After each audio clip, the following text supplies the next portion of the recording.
Hi Chris, how are you? Good evening, Rod. Yeah, I'm really well. Here we are, the 19th of August, it's 2025. It's episode 186. A bit muggy. Not muggy, just grey, I'd say. We should rename our podcast as Muggy. The Muggy Cast is it's probably not the greatest title in the world. Or we could call it Weather With You. That's an obscure Crowded House reference, perhaps, but yeah, not bad. Probably it's fun. Less obscure. It's their most famous song, I think. Probably. In my real life, in the last week, I published a podcast with another organisation about sleep, and I thought the irony of going somewhere else to talk about sleep and then having my own podcast as Wake from Sleep was quite good. Yeah, it's quite good. Actually, I haven't gone back and listened to it. I must go do that. You don't have to. It's not a requirement. But if you want to see me in my more professional sense, then that's the place to go. No, but my mate's done a podcast. I should go listen to said podcast. That's very nice of you, mate. Should we dive on and do our own proper podcast? Yeah, let's get into it. Should we dive into follow-up then? Let's do some follow-up. I notice we do a lot of diving in as well. When I edit this, I occasionally reflect on the amount of let's dive into. We do. It's one of those things we say a lot. Yeah, okay. I might be guilty of that one. No, I think we're both guilty of that one because I do it in between sections. First story? Yeah, let's do it. Okay, so first up, and this is sort of a follow-up on something we talked about in some detail before about how the UK government was kind of on a hiding to nothing by turning off advanced data protection and iCloud data. Well, unsurprisingly, they've walked back on this. Yes, this is where the UK government wanted a backdoor into iCloud. I'm assuming they were going to ask the same of Google and Android, and it's now officially dead, which is the right answer, but it shouldn't have even got this far. It shouldn't have got this far. Although the thing that we're going to talk about the UK government a few times this podcast, but apparently one of the things about this was JD Vance, who I think was staying up the road from you when he was visiting the UK. Yes, I would have flown in to the RAF at Air Force Base, a big American Air Force Base, backup site for the space shuttle to land, apparently, or used to be. Home to the spy plane, got one of the biggest runways in Europe. Apparently he landed there. I haven't seen him. It caused zero impact on my life. I'm all right with that. Well, it has had some impact because he told the UK government who was visiting here that it was a non-starter, that they were going to allow backdoors into American corporations, basically.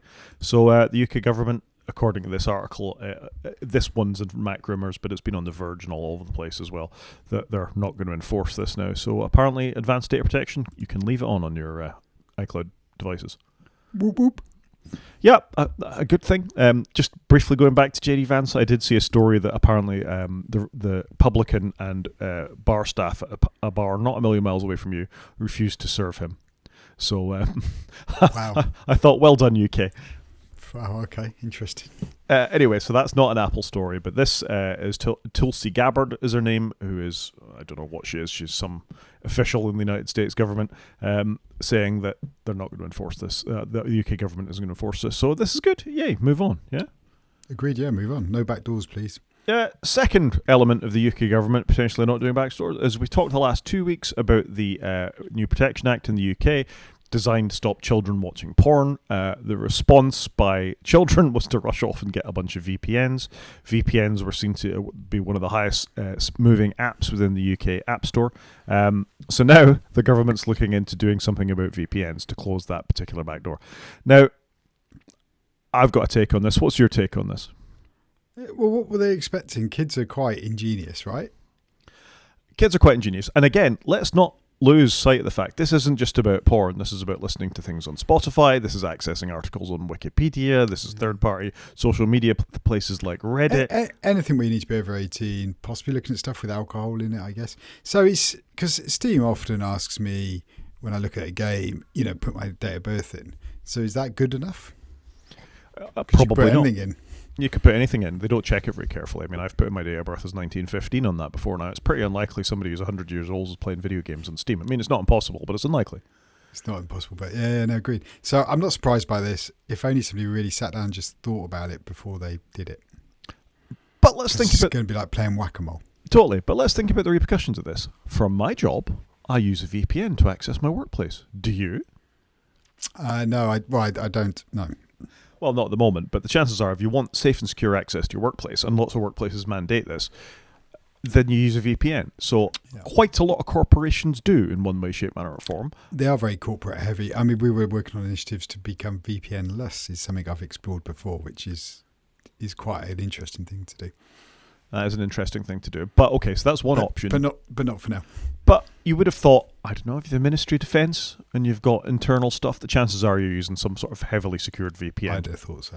You know, and us as a university have that, and there's lots of trusted research environments, things like that, make heavy use of VPNs. So this isn't just to avoid porn. This is to get your work done. What are they going to do? Are they going to make any corporation or individual that has a VPN to provide access to their own internal stuff? Or have a proof of age? 17-year-olds can work in these workplaces. What's going on with that? Are they going to, let's follow it through to its logical conclusion. You can't ban VPNs. Yeah, you can't ban them, but I just don't know. I mean, I guess so you've got different types of VPN, haven't you? You've got like a work VPN, which is you're connecting back to your head office, corporate VPN, and then you've got that app kind of VPN. Oh, look, I've just subscribed to insert name of VPN on the App Store here, and all I'm using it for is to change the country I'm in, for example, or to hide my current location, or to hide my current, I may not want to be fussed about my location, but just hide that the data I'm browsing is associated to me. Yes, so I don't know. Could they do it on type, I guess is where I was going with. How do you police that? I mean, where does the line end? Because even if you've got, I don't know, WireGuard, for example, is an application that provides access to what you would say isn't a corporate VPN in the way Surfshark, NordVPN, Multivad, companies like that is who you're thinking of, where you change your location as much as anything else. But where does that line end? In a WireGuard client, I can put my ExpressVPN, I'm not trying to pick one in particular, credentials and then connect to it. Or NordVPN, etc., etc. Yeah, it's just a protocol with some connection details within it. So you can't police that unless you say, right, anything that resembles VPN, be it Multivad's client, ExpressVPN's client, or WireGuard or OpenVPN or one of those open clients, or you're going to have to register that with the United Kingdom government. All this is leading towards something like the Great Firewall of China. And spoiler alert, VPNs can get through the Great Firewall of China. So this just shows absolutely clueless tech legislation again on behalf of the UK government. Yeah, but one thing to consider is surely most VPNs are a subscription in some shape or form. So does that not mean it's going to have to be sort of, they're going to have bank details to, or a card to pay for it? Yeah, I think that's probably fair, but where does that live? I mean, what they've shown is that you can provide your credentials in the form of your passport, a picture of your face or whatever, to a third-party agency.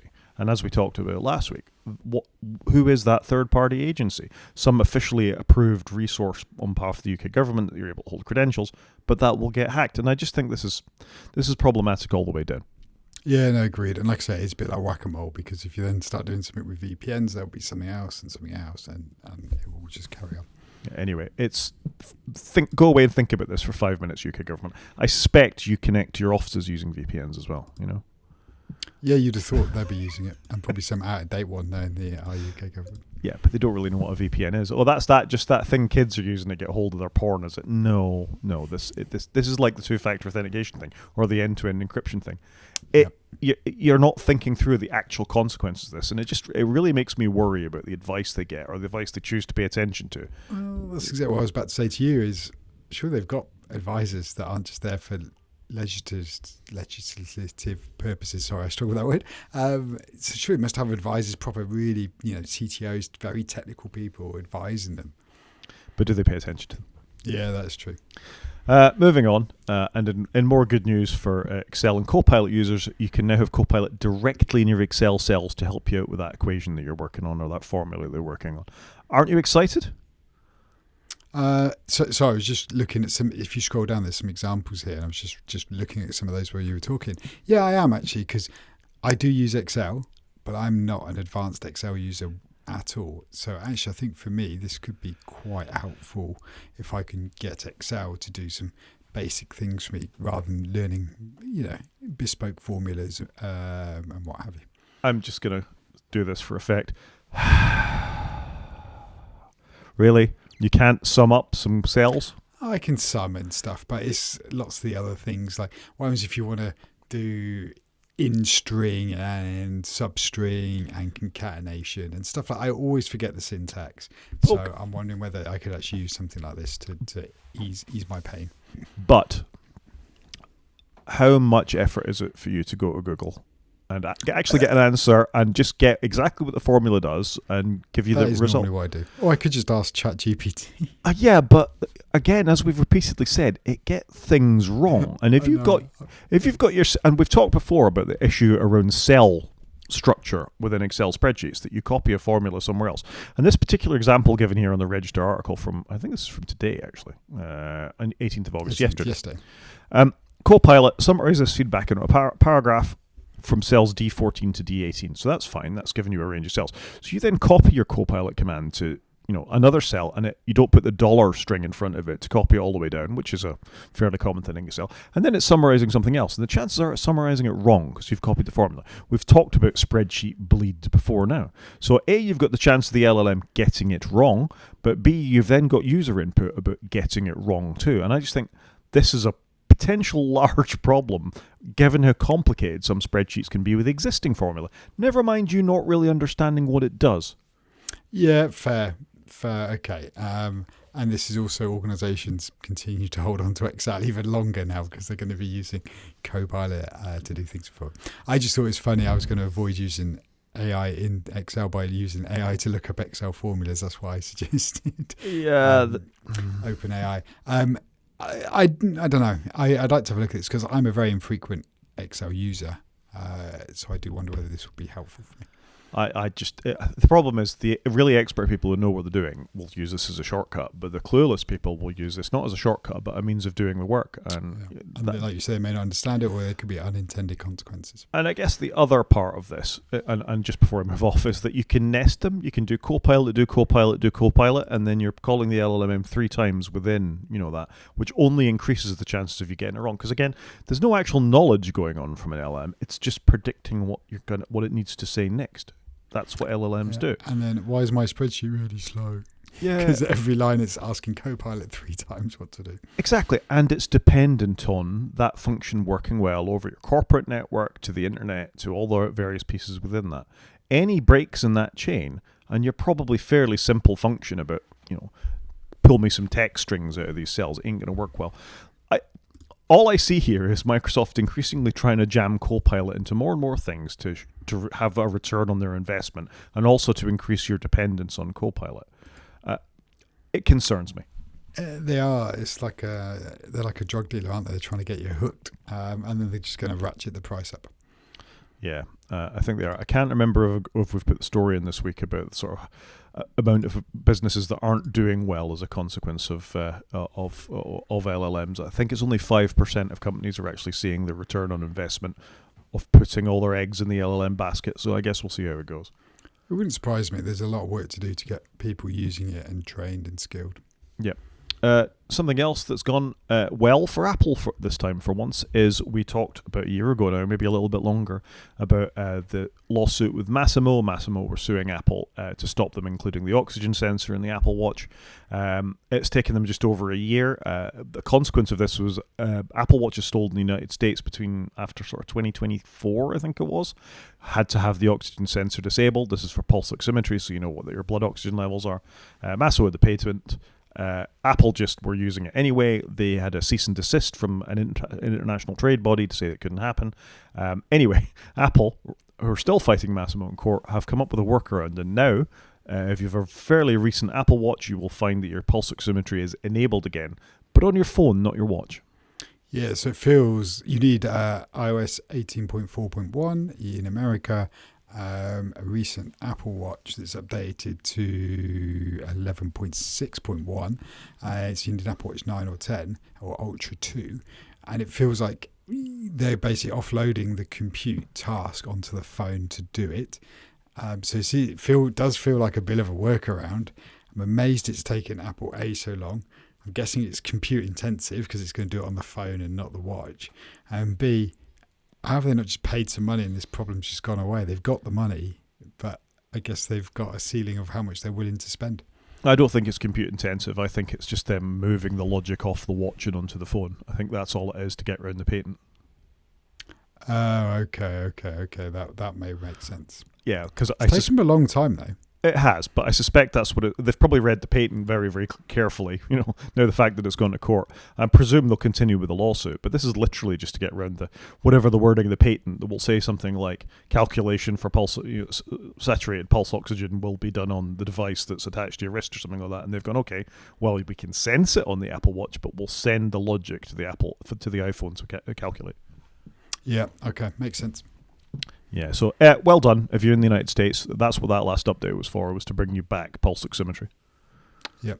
I skipped over a story, so I'm just going to go back. Sorry, there was a second Microsoft story. And this is about GitHub being folded into Microsoft proper. So Microsoft bought GitHub in 2018 for $7.5 billion. Actually, doesn't seem like that bad an investment at this point. It has become the place where everybody puts their software, pretty much. Yeah, it is the de facto place to go, isn't it?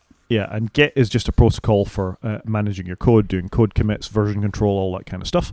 You don't have to put it on GitHub, but it became the place, and it was the things, which is why Microsoft bought it.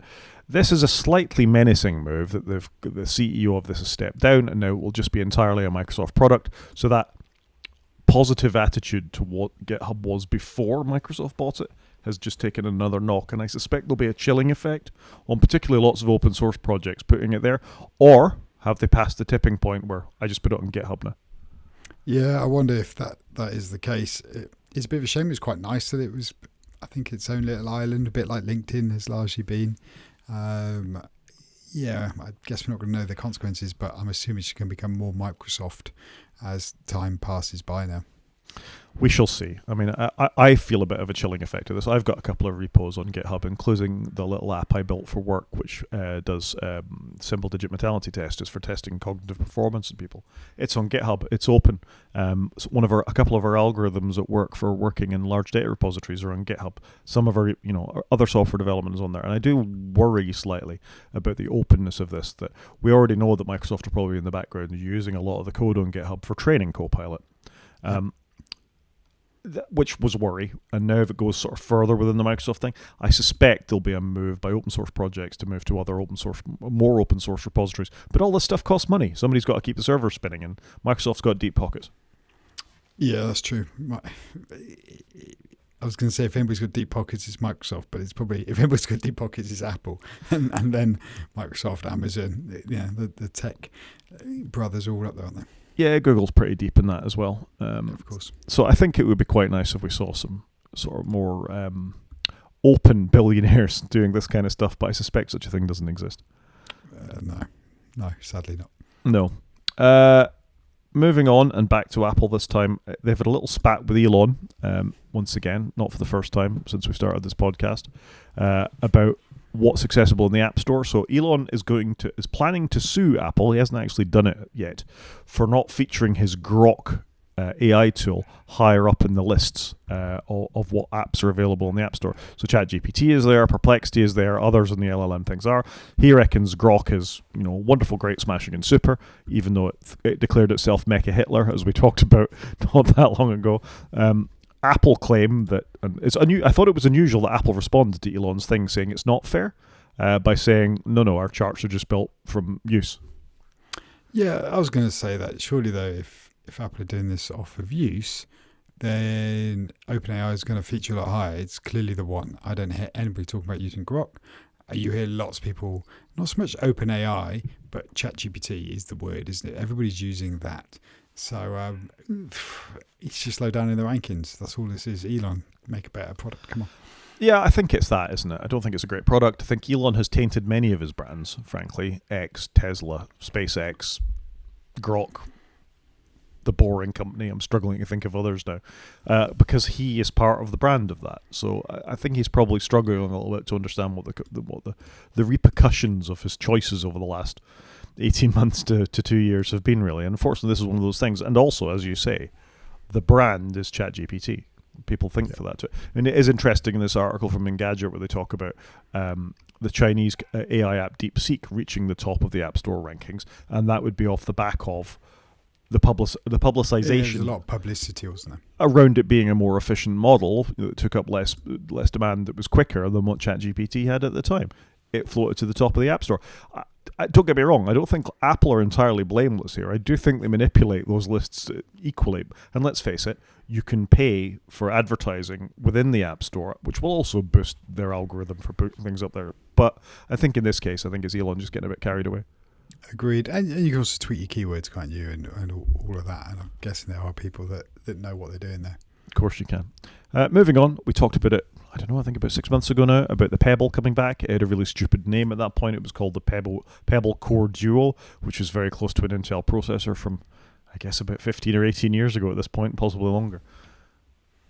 I'm sorry, I'm just trying to do the math in my head. Probably about 15 years ago, give or take. I think you hit a good number there. It was one of the first processors Apple put into its Intel Macs. So it is longer than that. It's going to be about 2007-8. Yeah, okay, so it's a long time ago now. It's iPhone timeline, I think. Yeah, it's about there, isn't it? So they've officially said they're going to be named Pebble Time and Pebble Time 2, which I think is a much better name than Core Duo for the watches. And I think these are quite nice looking little devices, actually. They harken back to what the Pebble screens were and what the watches were back in the day, which are e-ink displays with good long battery lives. They contain lots of things. I quite like them. I think it's quite a nice sort of squared off stylish design. Different enough from an Apple Watch to sort of stand out. I think it looks way better than the one we're looking at the bottom of the screen. And I commented on you just a couple of weeks ago that I didn't think the design was all that. I think this one's way better. And actually some of those shots look like something you'd see in Severance. I think it looks kind of cool. I think it is cool. I also think the black and white one has a certain cachet all of its own, with a white strap on it and an e-ink display that's going to last you. It's quite a small screen, so it's not going to get in your way. $149, I think that's not a bad product. Yeah, agreed. And it's something you can have a punt on if you want to. Yeah. For $225, you can have the Pebble Time 2. It contains a heart rate monitor, slightly bigger screen. It's got its color e-ink display, which is quite nice. I think these are nice looking products. If it was in the market for a watch, I'd probably be thinking about one of these. It's a bit worrying that Pebble 2 says it starts shipping in July. Hopefully it's shipped. Hopefully so. I suspect it's probably for pre-orders or something like that. Although these are both I want one. I don't think they're going to deliver to them at any time. But, they're water resistant, 30-day battery life. Pebble were always really good at letting you put whatever watch faces you wanted on there, unlike Apple, who keep it to just what you're allowed. Yeah, and surely Pebble OS is getting a lot of attention right now. There's a lot of eyes on it. They're doing a lot of work. So that's a good thing as well. Yep, I like it. It's good. Anything else in follow-up that I've missed? No, I don't think so. Should we batter on and do some news then? Yeah, let's do it. So first up, did you see this story about how we have a bit of a drought going on in the UK at the moment? Some parts of the country are affected more than others. I believe you are. Water, yeah, we have a hosepipe ban here. We also have Thames Water running our water, and they are shockingly bad company paying bonuses, but yet borrowing millions, and the public coffers are going to have to bear them out. So, yes, we are struggling for water over here, which is not a shock given how hot we've had the spring, then the summer. We've had very little rainfall. Yeah, it's been hard, and we haven't got a hosepipe ban here, but everybody's being fairly sensible as far as I can see. Everybody's lawns look very brown, it must be said. But a consequence of this is the UK government sending out an email to a number of people giving some suggestions how they can save water. This is the Environment Agency in the UK. And buried within the statement by the Environment Agency is one of the things UK citizens can do to save a bit of energy is delete your old emails. Don't forget to empty the trash while you're there. I just think, speaking of the lunacy of UK government sometimes, this isn't the problem. People not deleting their emails isn't the problem. It's the poor running of our public services, Thames Water being a perfect example of that. Apparently they lose a third of all water through their rubbish system. Yeah, and they've got leaks, and they're just in a bad state of affairs. But like I say, whilst they were doing all this, they were paying out bonuses to their board of directors, which is just awful. So a third of all water to houses supplied by Thames Water and businesses supplied by Thames Water is probably an awful lot more than you're going to get by getting some customers to delete some emails off their servers. Yes, we want you to put more load on the servers whilst we're in a drought by deleting stuff. I mean, those servers are still going to be running, aren't they? That's the reality of it. They're going to be running, and they're probably not in the UK. They're probably, Google server somewhere in California or something like that. Yeah, it could well be, or wherever's cheap for hosting. Yeah, so that's one part of it. The second part of this isn't this the same UK government that was promoting the use of AI across all of the UK and have big data centres? Yeah, so what do you want us to do? Like, come on. So they're giving very mixed messaging. They're giving very mixed message. So I just think this is appalling messaging. At the same time, they're trying to put the UK forward as like the home of AI and to make use of AI. But then also don't use AI for your emails, which, let's face it, don't require a lot of compute. No, not really. They should, but they shouldn't do. But it is a fair point. If the whole world needs to have a cleanse, it probably wouldn't be a bad thing, would it? Yeah, so just to read from the Register article here. A recent environmental report from French model builder Mistral AI found that generating a single 400 token response, not very large, amounted to a page worth of text using its Mistral Large 2 model, consumed 45 millilitres of water and generated about 1.14 grams of CO2. Not much, but millions of users making dozens of requests each. Very quickly, you're going to be having an awfully large impact on the environment and water in particular. Yep.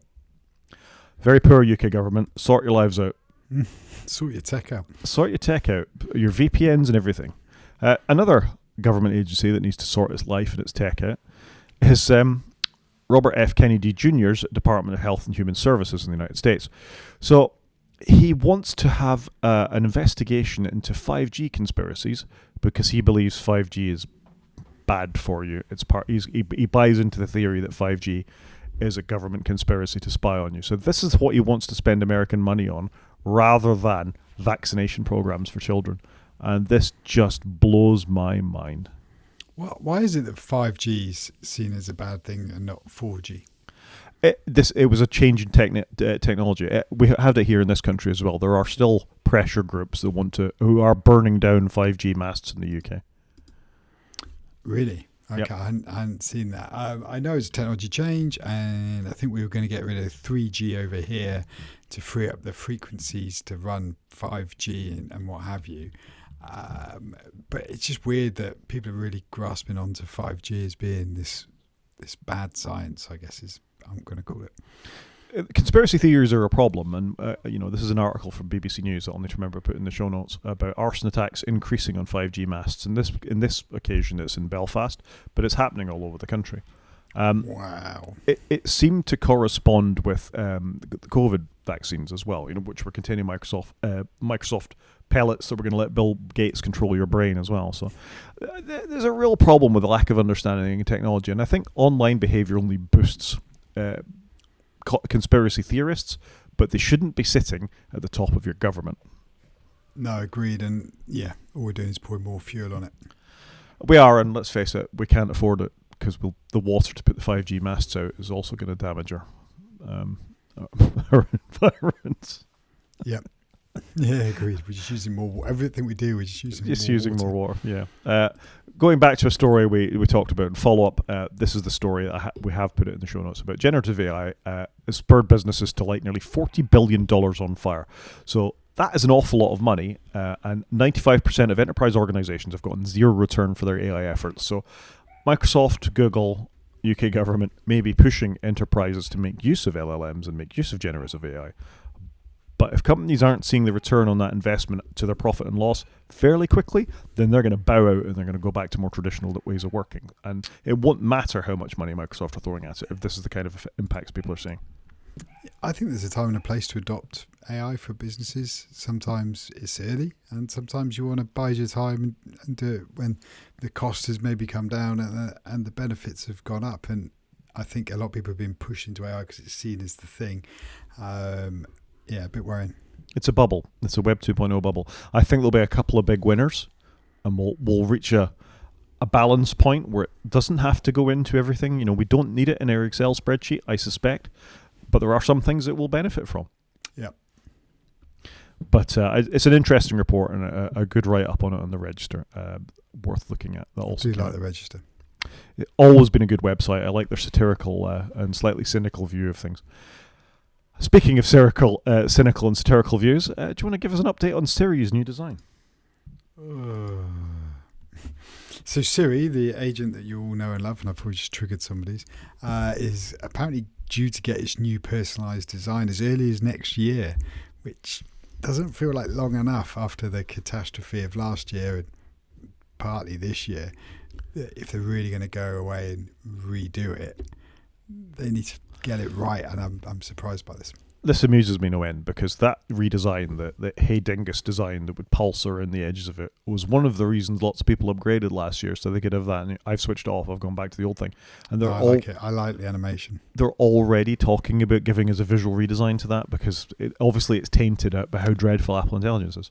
Yeah, and this is where they've messed up, is that they've given us a new look, so people think it's new and improved, and then you use it, it's like, oh, it's not new and better, it's just the same old thing with a different animation. And so it's a shame, because I think it's a really cool animation, but they've now tainted it. So I'm not surprised by this. They need a complete reboot. I'm amazed they're still going to proceed with the same name that begins with an S. It feels like they need a different name, and let's walk away from that burning fire. And if the new one's going to be so good, why wouldn't you bring a different name? Apple has tested making Siri look like an animated version of the Max Finder logo. Paperclip, Clippy. Yeah, there's that, but there's also how many iPhone users have no idea what the Max Finder logo looks like because they're Windows users or they're Linux users or they've never used a personal computer. That's a fair one. My kids haven't. The Finder logo is going to mean nothing to them. Why would you do that? But I guess it's a smiley face, it's welcoming, and it's the reason it was chosen to begin with. So, I don't know. So, speaking of conspiracy theories, when the Tahoe betas launched, the Finder was the wrong way around, wasn't it? They'd redesigned the logo. It was... is this why? I just wonder if it was related to that. Maybe that was part of their testing, was maybe the new animated face would be in that. That's copyright Rod, by the way. I haven't seen that anywhere else. So, what are you saying, though, that they were going to use the backwards Finder logo for Siri, or they were going to use the original Finder logo for Siri, so they were doing the backwards one logo on the Finder. Mac, yeah. Okay. So you wouldn't associate those two things together, and of course it's a trusted logo, isn't it? The old Finder logo on the Mac. There's a lot of history in that logo. I think it's absolute nonsense. Why would anybody have that? Clippy died for a reason. It was awful. I switched you it off. See that kind of thing coming back, though, can't you? Well, LLMs sort of suggest that this could be a thing. I switched it off. I had the Wizard instead. I never liked the paperclip. He was smug. I'm not sure I've ever really used either of them. Well, there's a choice. Because it was slow. Well, here's the thing. I'm an older Mac user than you. On the Mac version of Office that had the Clippy equivalent, you could have a little Mac. No, that's cool. It was cool. And of course I picked that on Office for Mac, even though I'll never forgive it for reformatting my undergrad dissertation. Bring back the Mac business unit at Apple, please. I don't know. They just make everything in Electron or its equivalent these days, don't they? There's no need to have differentiation. True. Next story. We talked about that enough. I can tell you're fed up with that one. You must be excited. Apple are apparently still working on the Studio Display 2. I'm glad it's still an active developed product in their lineup. Apple got to get better at just doing incremental updates to stuff. You know, I like the keyboards, the mice. It just takes so long to change them. And we're now talking about the Studio Display 2. Why are they not doing more in this space? People love monitors. Come on, Apple. Do it. Yeah, I mean, it's an odd thing, isn't it? I have one at work, so I'm now familiar with the Studio Display. I couldn't tell you the last time it was updated. There used to be a whole thing they were updating it. The webcam software, they messed around with it. The microphone's got a little bit better. It's running a version of iOS with bits of it hacked out. You're probably looking. I don't have it attached to this computer. I'm going to say it's 17.5. Right, so it's beginning to fall behind the current iteration. Yeah, 17. Yeah, 17 is the last time it got updated. And we're on 18 point something now. So that's a good 18 months. If not 2 years, really, when it got updated. And it's a shame, because why wouldn't you ship updates to it? Like, just maintain it. Like, it's not hard, Apple. At the same time, it's a monitor that wasn't doing very much, unless there's some sort of new connection protocol in a new MacBook Pro or something that they need to connect, via the Firewire port. Not Firewire port, Thunderbolt port. What's the benefit? I mean, my concern for this monitor is that they put out something that's not state-of-the-art. What you want in a next generation Studio Display is OLED or higher refresh rate or better resolution. They should be doing two, shouldn't they? They should be doing something at about $3,000 and something at about $1,000. And that way you've got something for people that buy a Mac Mini and they can put an Apple screen on if they want to. And then you've got something for people buying a Studio and they can put an Apple screen on it. But they're just kind of doing there in the middle. I love my Studio Display. I think it's fantastic. I'm using it now. I'll happily buy another one. But they need to get better at this, because you're now showing the Pro Display XDR, which was the first screen they relaunched. But that's like $5,000 and came out in 2019. Yeah, I mean, it's 32 inch, which is good. I'd say 27-inch is the default now for most 27 monitors. should be the minimum. Yeah, 6K, which is better than 5K. I'd love this 32-inch screen, but it's $5,000. Yeah, I mean, it's it's $5,000 without the stand, and it's no good to you without a stand. Remember, you got to put a stand on it, and that's another £1,000, so it's $6,000. The whole thing's stupid. It's extremely stupid. Even a Visa mount adapter is $189. But back to the point. I mean, that screen hasn't been updated in about 5 years. The studio display hasn't been updated in 3 years now? 2-3 years probably. Yeah, it's been a while. It's £1,500, which all right, you got to have an Apple tax on things. But a good 5K display from Benq or Asus or any of the monitor manufacturers, which has the same panel, is probably about £800-900. You can get a good monitor with the same panel in it for that. But Apple intentionally cripple third-party manufacturers if you're using them with their stuff because you can't control the brightness and you can't control the volume and you lose all those extra bits, even though a different monitor manufacturer will give you more flexibility. They might have a higher refresh rate. They'll have more ports on them. They might have the ability to daisy chain onto another screen. So you pay an awful lot of money for the convenience of being able to connect one cable up that charges your MacBook at a reasonably high charging rate, to be fair. But I think it's got to be a lot better. Now that panel is out there, and let's face it, it's the same panel that was in the iMac Pro from 2017? Yeah, it's an old panel. It looks nice though. The Shure display came out in March 22. Yeah, cracking on a bit. It's beautiful though. Yeah, is it more beautiful than a Benq monitor with the same thing though? I don't know. I just like it. Okay. I just really like it. Anyway, I can't explain it. Back to my original point. You must be very happy that we're about to do a studio display too. Yeah, I am. I want them to keep going with it. I'd love to afford a 6K one that isn't $5,000 but is more at a attainable price. But no, I want them to keep their screens going because remember the period when they didn't do screens? That was bad. So Apple, can you just keep that going? Surely you've got people doing your next version. Why can't you get all your products, just release one update annually on every product? It shouldn't be hard for you as a company. You must have a team doing screens. Get them to do it. I can't sit that on my desk. Look at it. It's ugly. It's not that ugly. It's a reasonable stand, but it's the same panel. Asus ProArt display, 5K, professional monitor, 27-inch.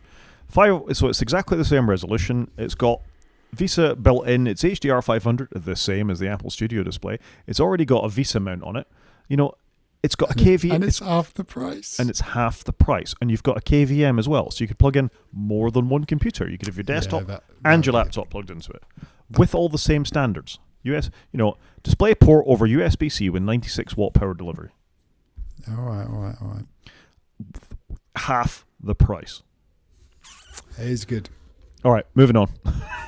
But I still love my Shure display and I can't explain why. Yeah, all right. Moving on. I just thought this was funny. This guy, Bruce Lawson, on Mastodon did the 7 deadly sins in tech. So you can have lust, which is Tinder. You can have gluttony, which is Uber Eats. You can have greed, Amazon, because they have all the things. You can have sloth, lie on the couch and watch Netflix. You can have wrath. X does get very angry about things. You can have envy with Instagram and influencers and them showing you a life you can't possibly have. And you can have pride, which is LinkedIn, which is very boastful, it must be said. I just put my new job on LinkedIn last night. So there you go. Do you know what? I think it's actually pretty good, the 7 Deadly Sins. I think they've done a really good job of that. It's quite nice. I really like it. So it made me chuckle, and hopefully it's made a few listeners chuckle as well. Yeah, it's so well done, isn't it? It really is. Moving on a little bit, we have a rumour that Philips are about to release a new bridge. I have Philips Hue lights in this house. I think it's a really good product. The bridge is the same age as some of the light bulbs, which must be getting on for, I want to say, 12, 13 years at this point.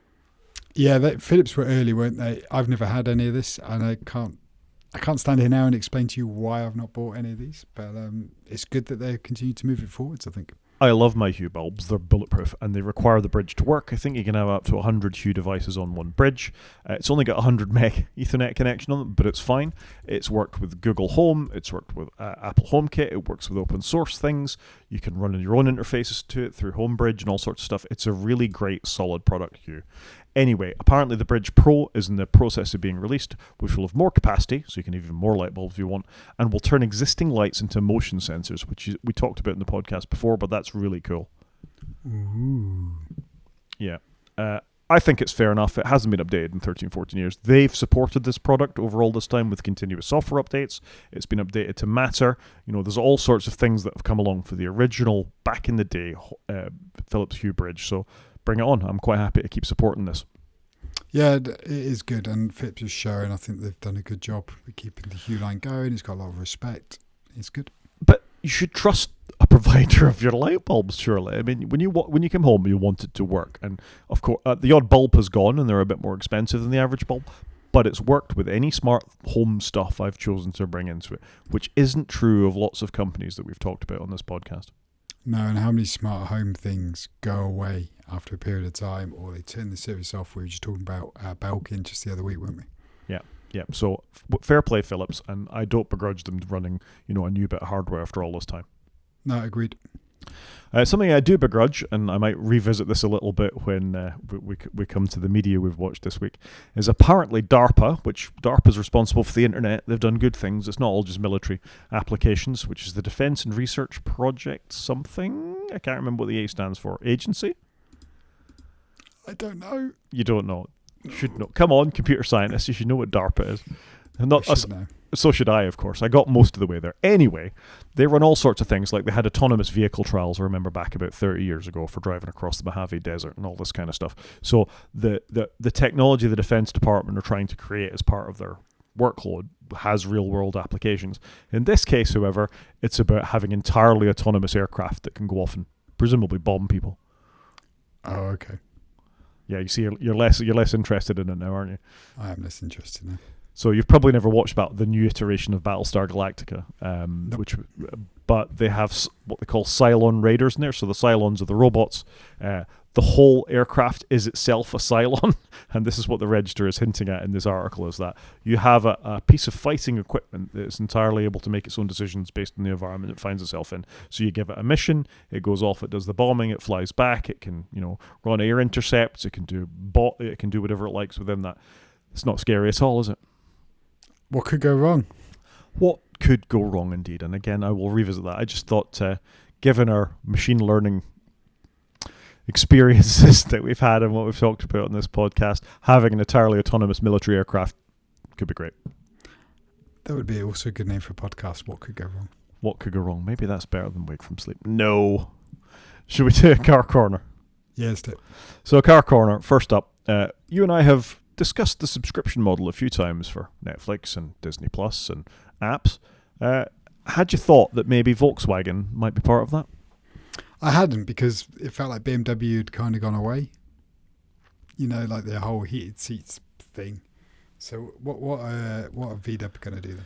So VW will unlock the higher horsepower range of your ID series car if you pay a monthly subscription to them. I don't like it. I don't like it.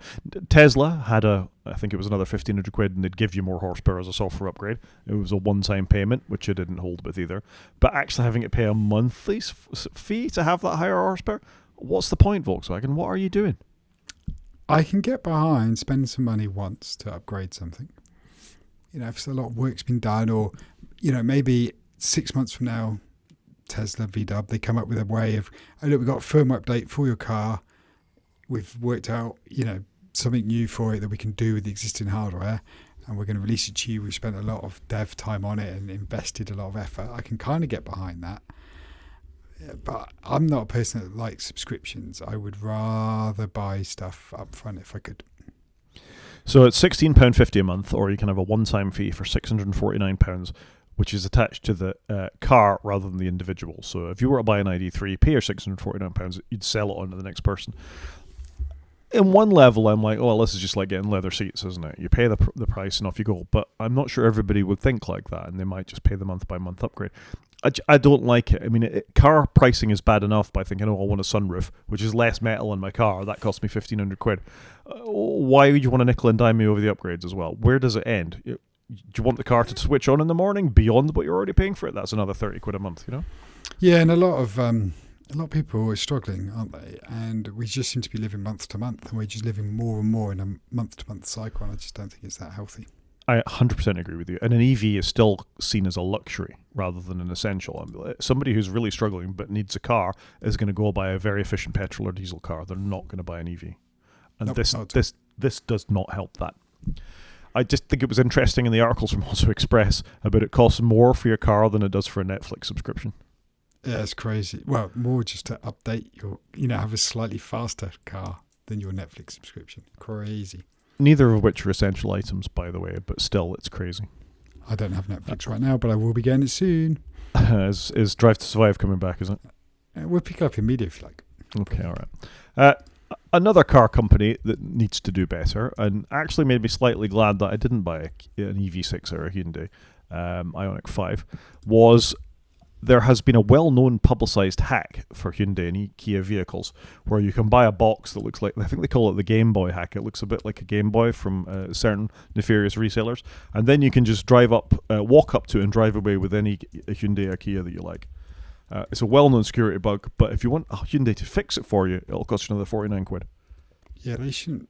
I'm sorry, what? You're charging me to fix your own bugs. I'm sorry, that's not right. Yeah, this is unacceptable. This is something they should just come in, get a software update as soon as you can. We'll stop your car from being stolen. That's just what the manufacturer of the vehicle should provide. Yeah, I can get behind new functionality I'm paying some money. I can't get behind I'm fixing a bug and you're going to pay me for it. I just think that's bonkers, and this is going too far. Yeah, so, and just to revisit what I was saying a minute ago, West Yorkshire police arrested a car nicking gang in 2021 and described the device they used to steal the cars as a Game Boy-like gizmo worth £20,000. You don't need to steal very many £50,000 cars to get your, £20,000 back on the Game Boy device. One car, and you're then 30 grand up, aren't you? Exactly. Absolute madness. Yeah, no, crazy. What are you doing, Hyundai? Speaking of absolute madness, we talked on the podcast, I think, about 3 weeks ago on Ford's new Model T event. It was going to be as significant to the car industry as the original introduction. That's Model T, yeah. So it's a 30 grand EV. That's a good price for a brand new EV. Yeah, but didn't Amazon already do that with that truck we talked about before for 20 grand? Basic truck, 20 grand? And it's not coming out for 2 more years, so it could all be pie in the sky. It'll probably come in 4 years. How is this like a Model T? Trucks exist, EVs exist, cheap EVs exist. You can go and buy a brand new Renault 5 EV for £24,000. I guess, I don't know. I don't know what to say. This is garbage, Ford. And also, we did say if they overhype it, it could end up being egg on their face. This isn't just garbage, but Ford's whole EV strategy is garbage. We have the Mustang Mach-E, which was a fairly well-received car that they seem to have forgotten about. We have the Ford Explorer in the UK, which is just an ID3, ID4 rebadged with Ford things on it. Not beautiful.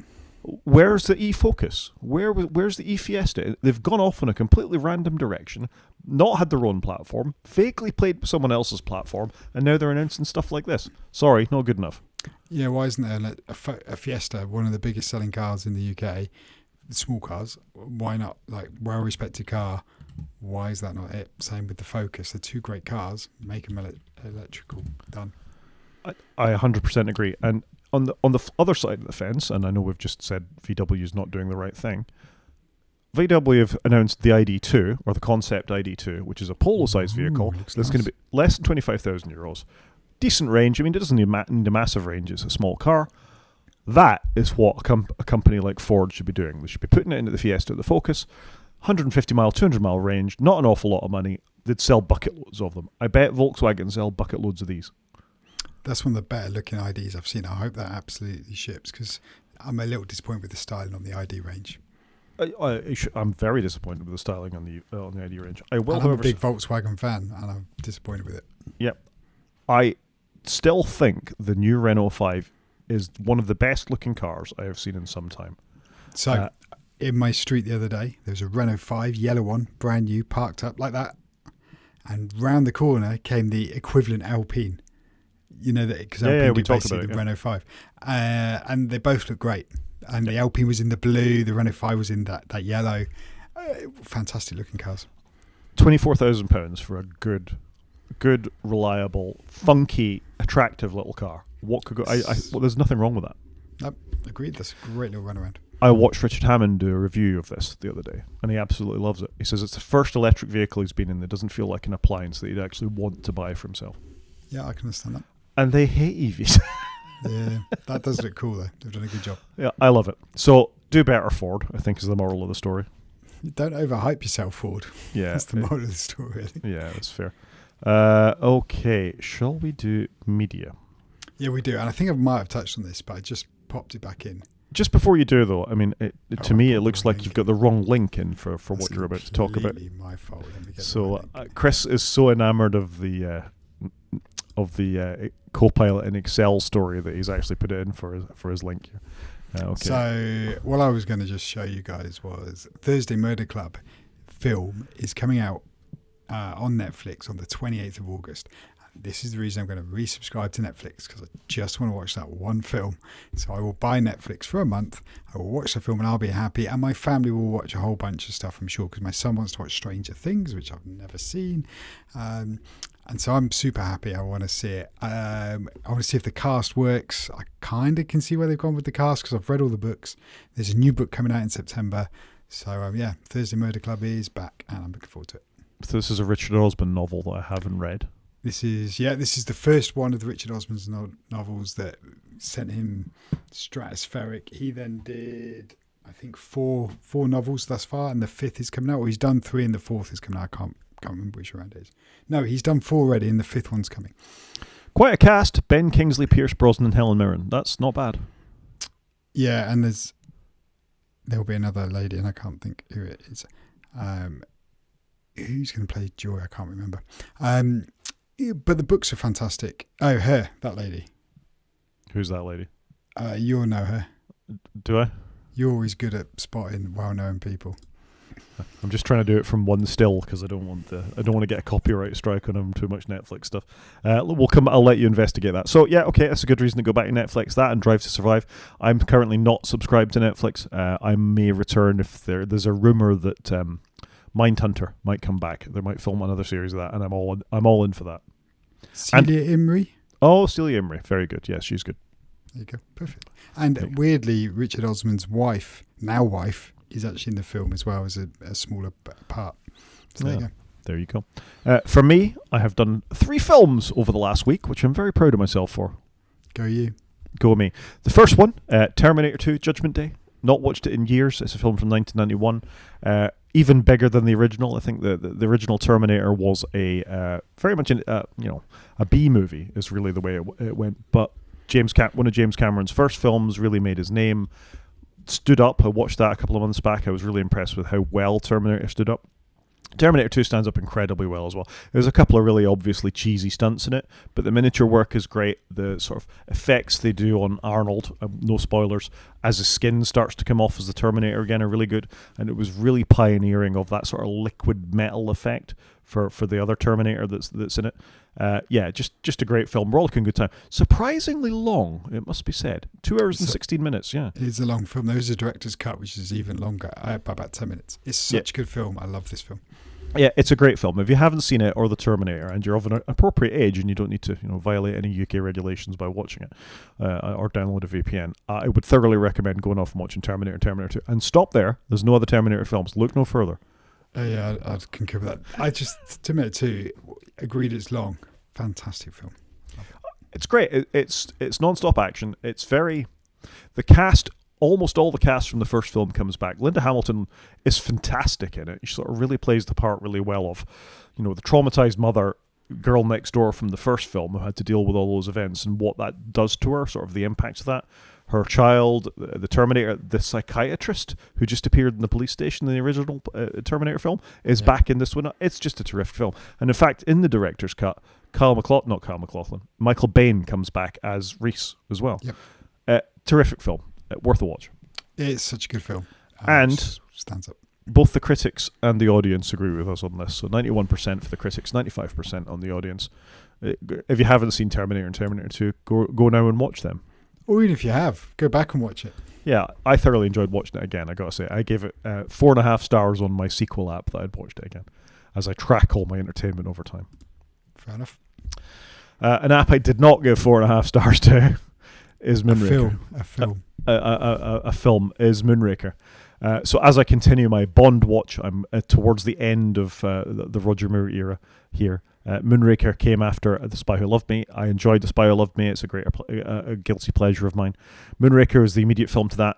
I did a bit of reading after this because looking at the time it came out, which is 1978, I think I want to say, 1979. 1979 Moonraker came out, and it's clearly a panic on behalf of the producers' reaction to Star Wars. Space films are going to be a big thing. Quick, let's get Bond into space. He should have gone to space. He shouldn't have gone to space. Or if he had gone to space, I mean, he almost went to space in You Only Live Twice. Connery was almost in space in that. He certainly stepped into a capsule. This is not a great film. I mean, there's some fun moments in it, and there's a couple of really good set pieces.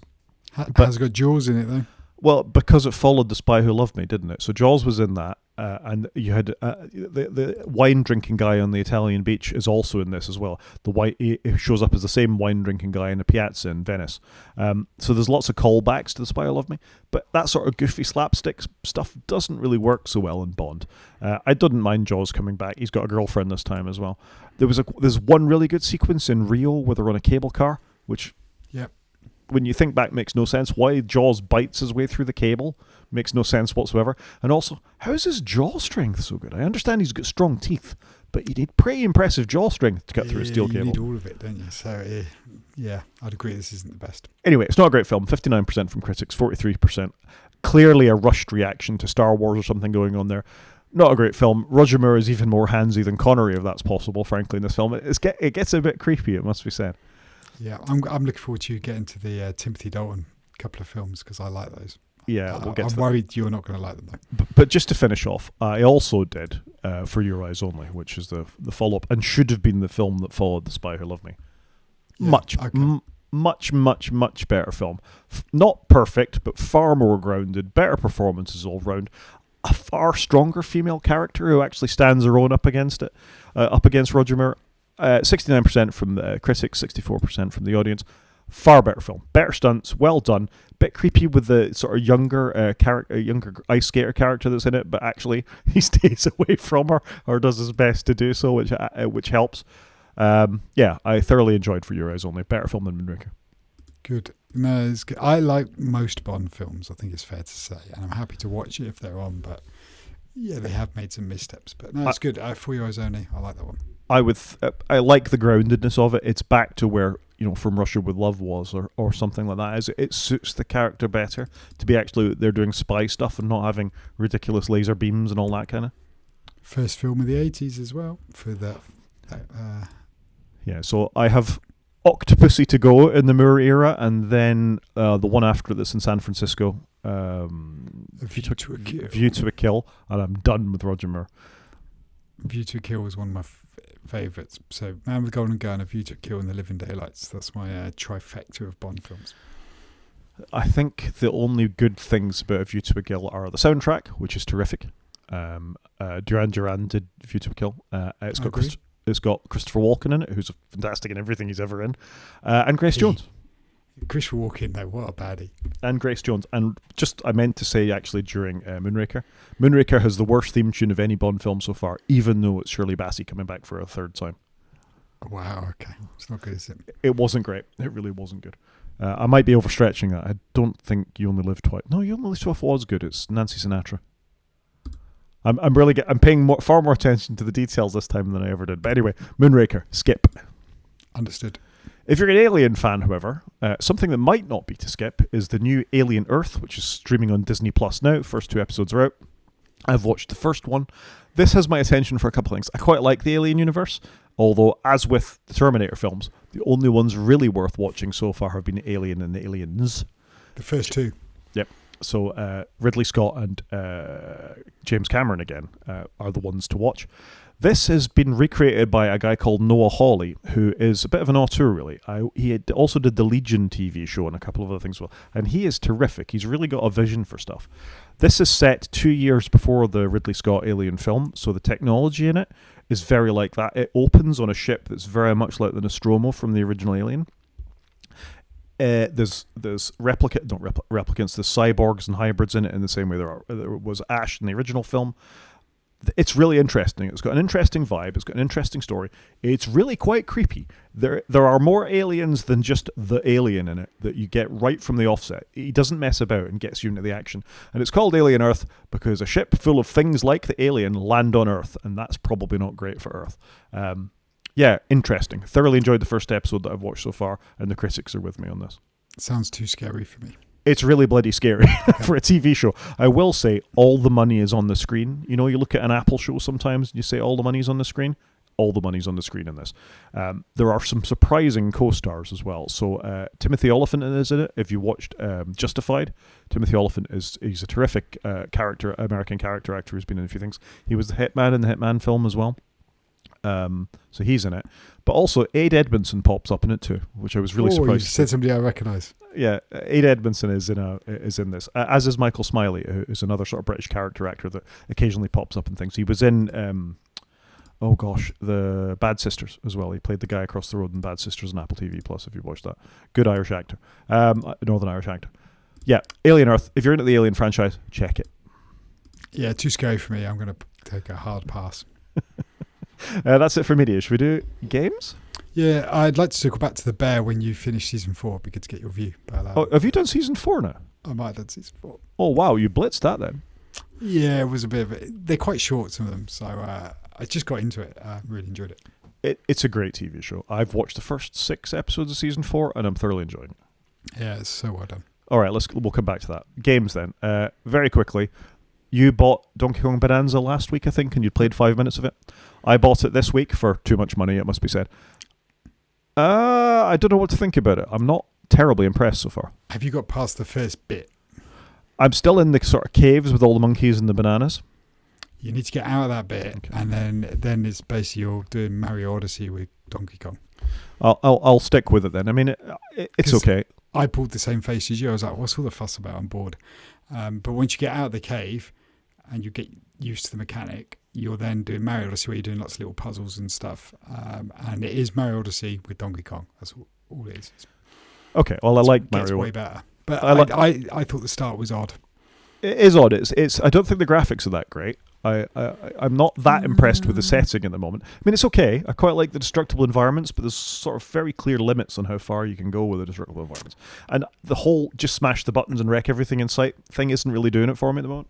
No, so you need to get out of there, and then it gets more interesting. Okay. I have thought of a second game I just wanted to mention as well while I was on the Switch. Tetris 99, which is absolutely worth checking out if you ever played Tetris. I haven't played that one, so maybe I should give that a go. Well, you should, because as a Nintendo Club, whatever the subscription service thing is called, you have it. It just comes as part of that. So you don't need to buy anything.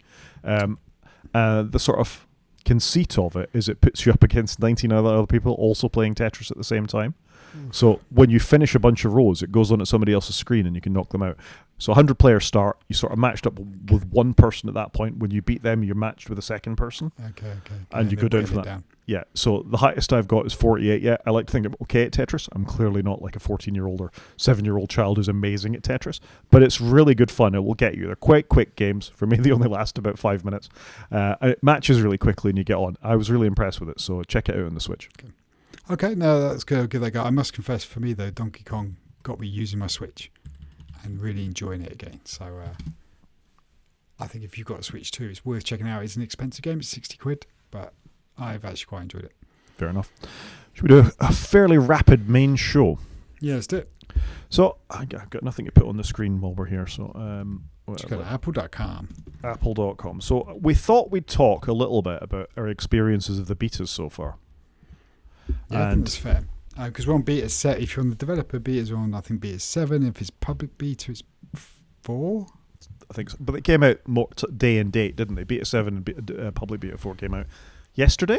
Yeah, unusually so on I Monday. might switch now to the public betas, I think, because I just think they might do less login and have less stuff turned on. I don't think they do. I think it's exactly the same beta with a different version number. Because why would you maintain 2 different code bases like that? But I wonder whether it's just some flags set to do more login and run slower and drink more battery. I don't know. I don't think it makes any difference whatsoever. Okay, well, let's get into the betas then. So what are you running betas on? Okay, I am running betas on my iPad and on my main work Macintosh.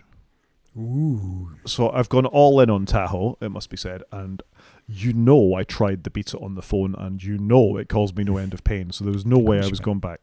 So let's talk about the phone first. So my experience of the phone was bad.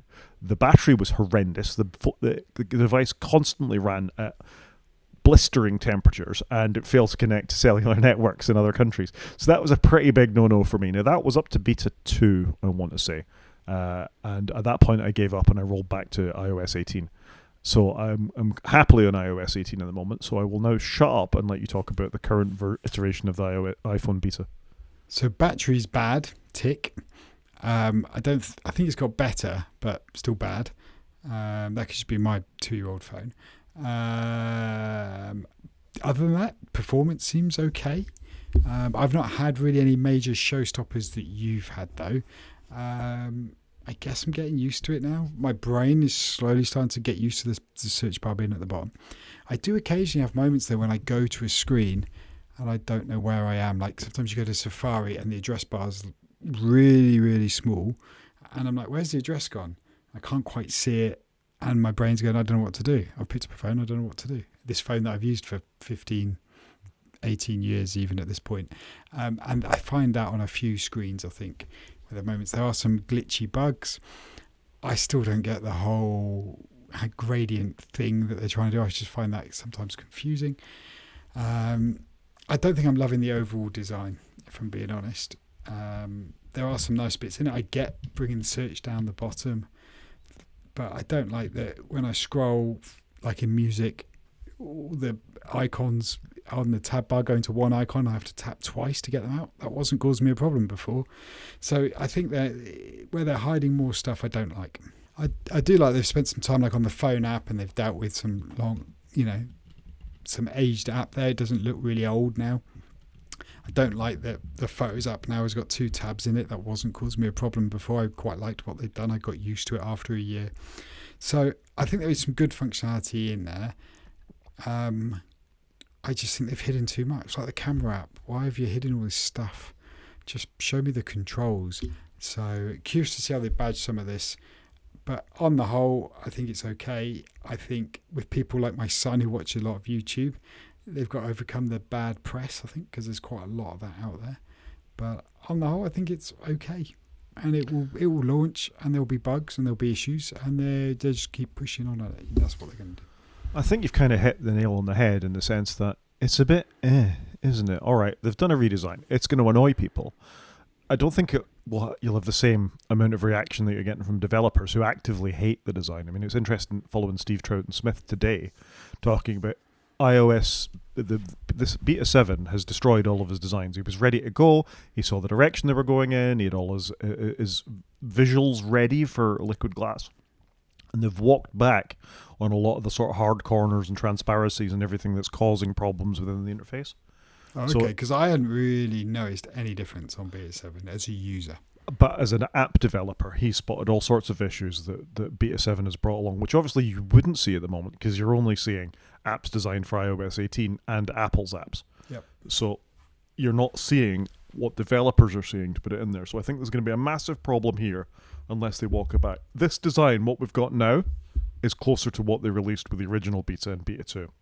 So all the sort of affordances and things that they've tried to make things a bit more legible and the rest of it, they just walked back with it. And it's interesting, as we look at the web page here, that's the design that Apple said they were going to release, and that looks like that's the design that Apple are going to release. So get used to it, folks. So all that oddness with the camera, hiding things, transparencies, backgrounds bleeding through, illegible text are just going to be what we're going to have to live with. As you know, depending unless the public go mad and just refuse to install it, I think this is what we're going to get. I don't think the public will care. They'll get used to it. They got used to iOS 7. They just, it's the new cool thing. Most people will think. They're not looking for the bad press. So I do worry about developers' reaction to this. I feel like new cool stuff is being forced down the throat of developers and they'll just got to suck it up. And that's kind of Apple's attitude now. Nothing else has really changed within the system. It's funny as I look at this. All the things they're talking about in here, I don't need things to get out of the way of my content. I was happy with the way it worked before. And you hinted at that as you were talking there. Yeah, everything's just hidden and everything's more taps and the screens have got bigger. And yeah, I've got more room for controls. I just want to do stuff with the content. So I think I found it slightly more infuriating. It's just not a design. I was really looking forward to a fresh design. I usually get behind it, but I've been really disappointed with it, I think.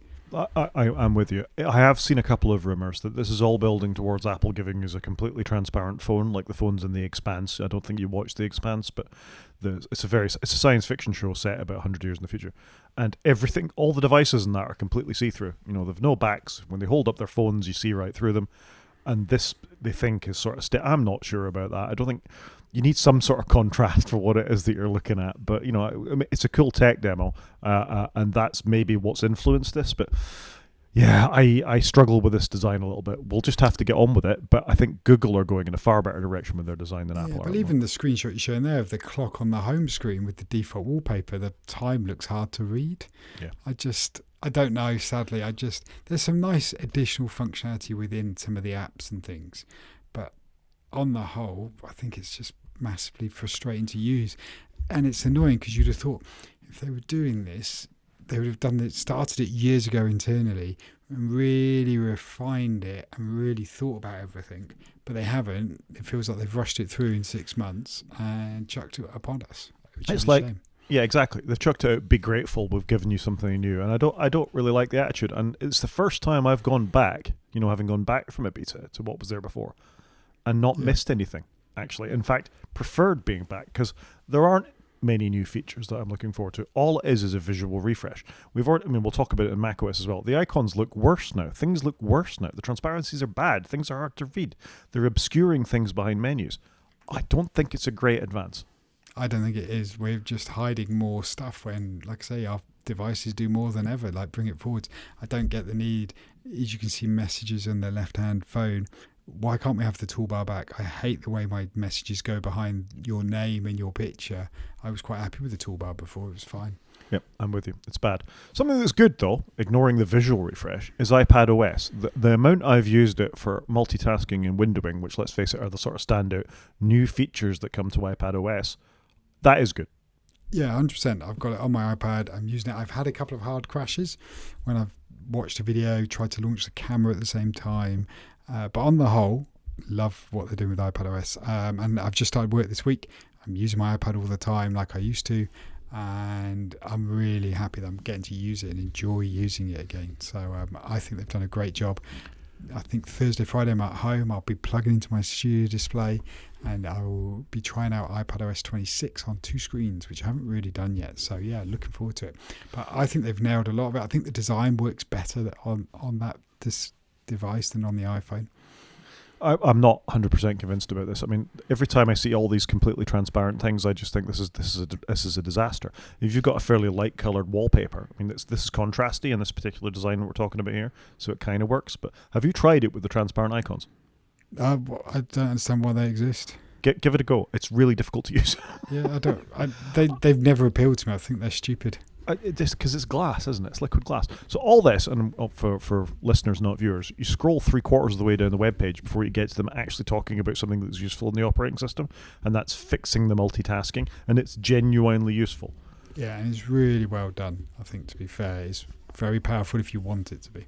Yeah, my only criticism, and I've talked about this before, is that they've brought the maximize, minimize, close window gadgets from the Mac, and they're minimized to begin with. You've got to tap it twice. Yeah, that's a bit rubbish. It's unnecessary. Just make them full size. Agreed. And on some windows, the close window button is on the right, not the red traffic lights, but if you've got like a pop-up, the cross is on the right to close it. Put them all in the same place. Like, let's think about this. Yeah. So there's a few things like where they just haven't thought it through enough. But on the whole, iPad is a win.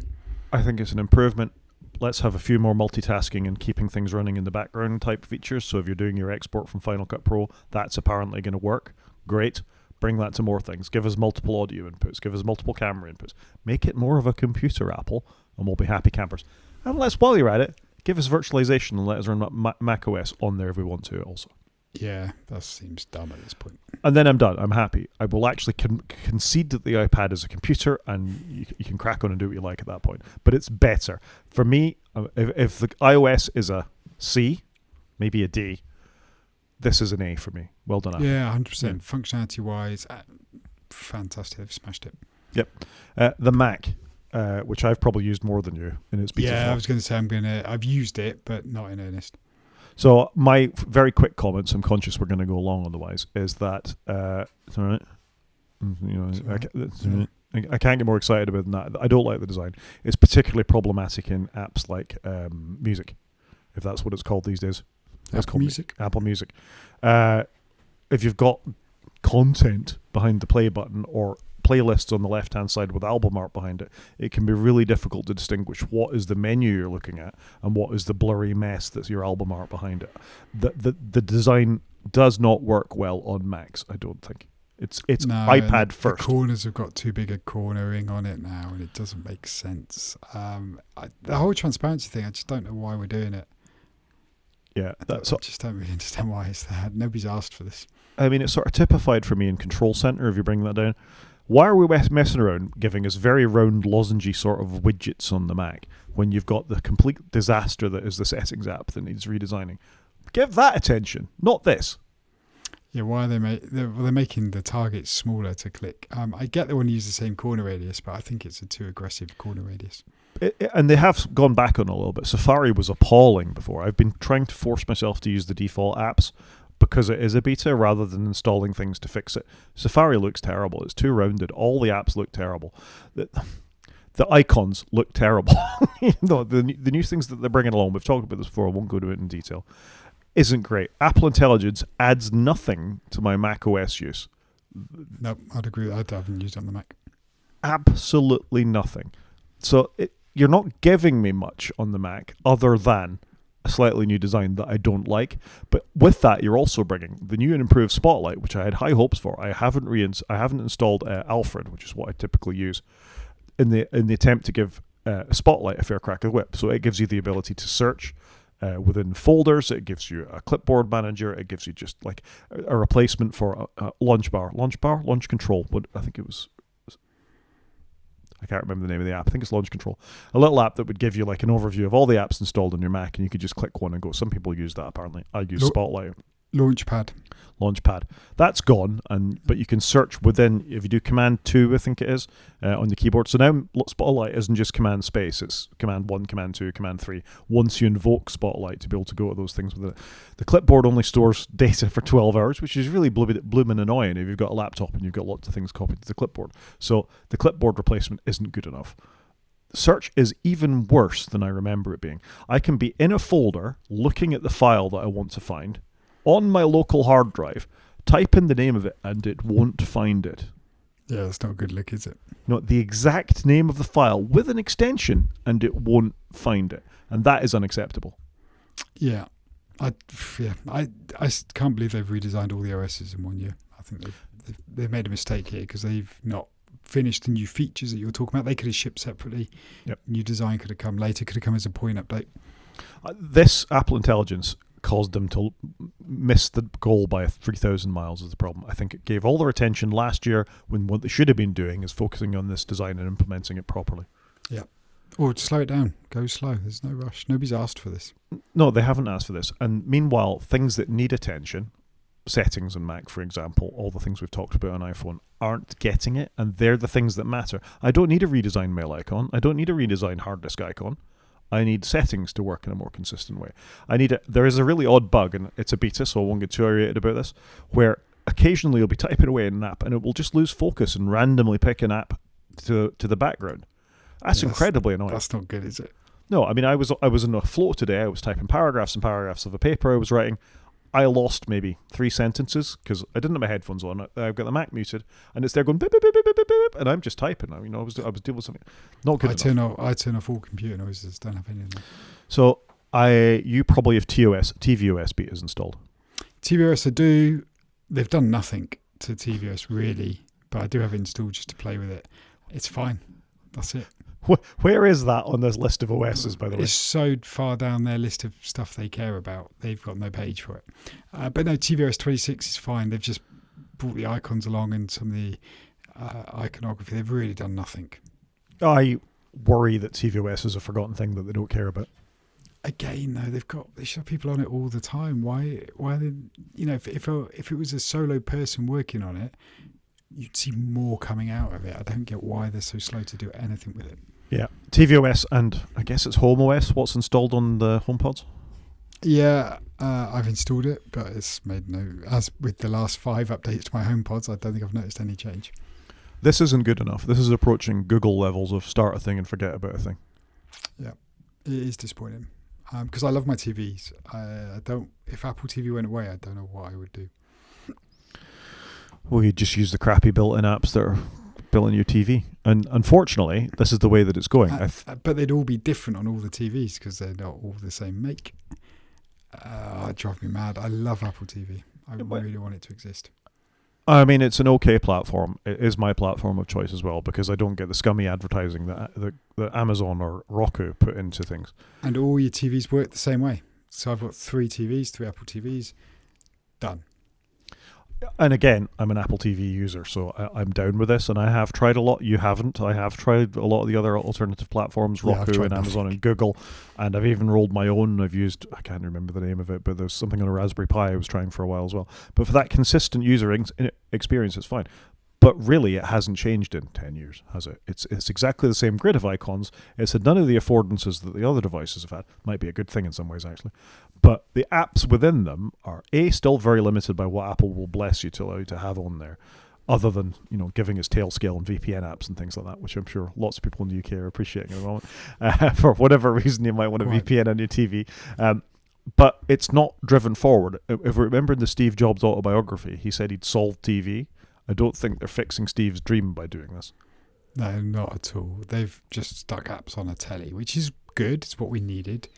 But they've just done so little to move the ball forwards. It's like the iPad was. It took so long to get traction on the iPad that it feels like they've missed the boat.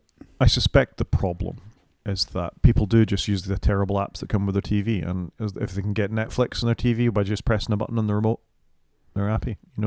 Yeah, I guess so. But you'd have thought Apple with... however many billion people have got iPhones, it'd be an easy upsell. Look, for 150 quid, you can make your TV work like your iPhone. You love your iPhone, why don't you love your TV? Boom, here you go. Other than me, how many people do you know have got an Apple TV? One, because he had one of my old ones. Right, so one person out of your whole circle of friends. Yep. It's bad, isn't it? And I'm similar. I can think of 2 people maybe in my whole circle of friends who've got Apple TVs. You and a guy I convinced to get one years ago.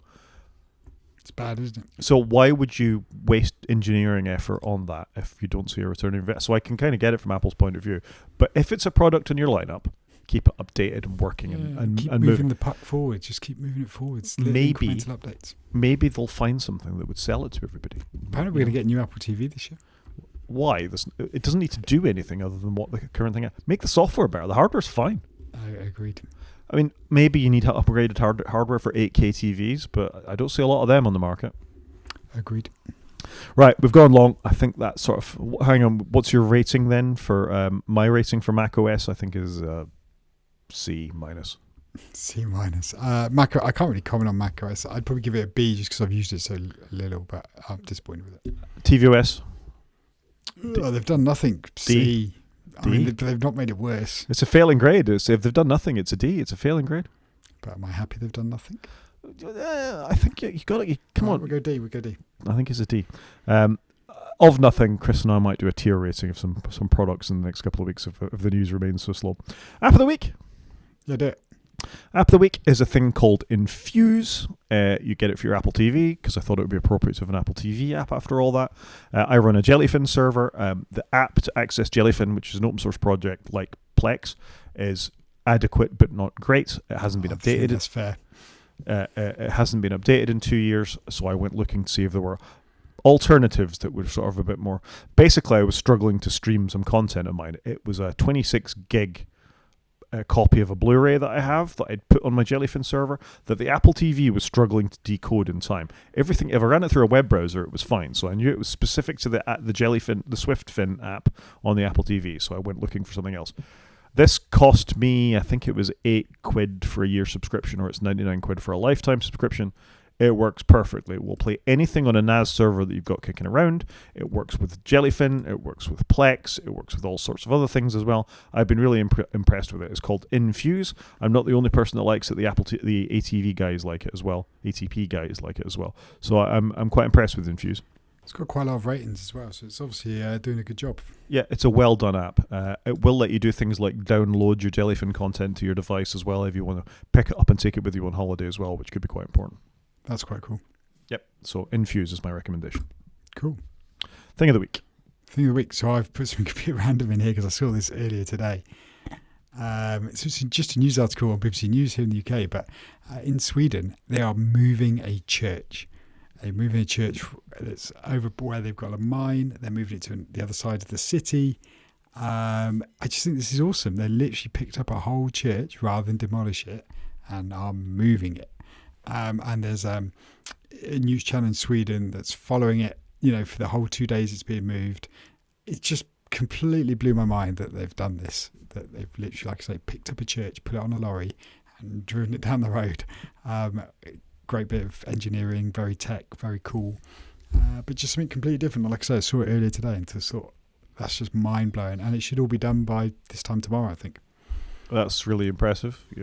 Well done, Sweden. That's some impressive technological chops you've got there.